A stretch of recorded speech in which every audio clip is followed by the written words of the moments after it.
Hello mga paps, so another issue in Mio Sporty. So pagpasensyaan nyo na medyo madumi kasi ngayon lang natin nabuksan tong ating motor. So itong ating Mio Sporty, ang issue niya ay nawala yung kuryente niya. So tinanggal na natin tong kanyang spark plug. So wala lumalabas na kuryente. Tapos yung pinaka connection niya dito sa loob, yung dito ay nakakabit sa ignition, ito. So wala din lumalabas na kuryente. So dito meron naman siyang ilaw, may battery din, gumagana naman lahat ng signal light niya. So dito nakita natin nung ginapang natin to, kasi nga yung kuryente ay nanggagaling sa CDI. So ito yung suspecha natin, yung kanyang CDI. So tinanggal na natin kasi nga nakita natin kanina may leak na yung CDI natin. So pakita ko sa inyo.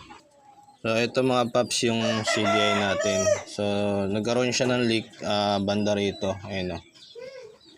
Yun yung leak niya. So nag-decide na tayo na palitan natin ng bagong CDI. Bago mangyari yung masira tong CDI ay nagamit ko pa siya, tapos umandar siya, tapos biglang namatay, tapos umandar ulit, mga ilang kilometro namatay ulit. Tapos nung nagpark ako ng matagal, hindi na talaga siya umandar. So dito dati na nating sakit sa motor natin to. So chinek natin kasi nga bagong palit yung ating regulator, so hindi naman pwedeng yung regulator ang masira. So ito kasing ating CDI medyo may katagalan na rin, kaya ang suspecha natin ay ito na.